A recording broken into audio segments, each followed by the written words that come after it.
Welcome to Man Does Tech, where I solve the problems you didn't even know you had. You start by confirming the basics.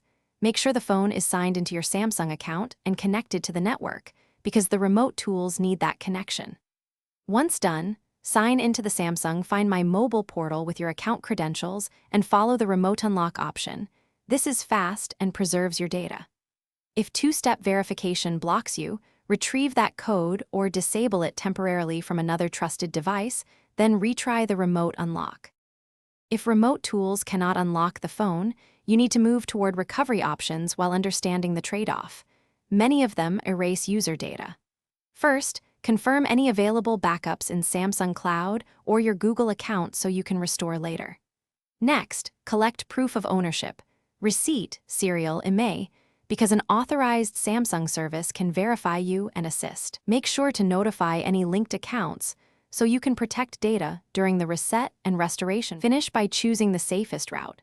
Request an official Samsung service visit or perform a factory reset only if you accept the data loss.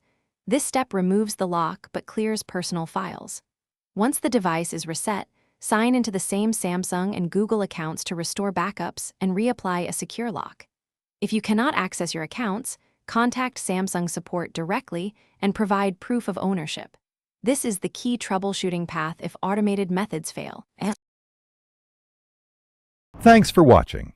If you found this helpful, don't forget to like and subscribe.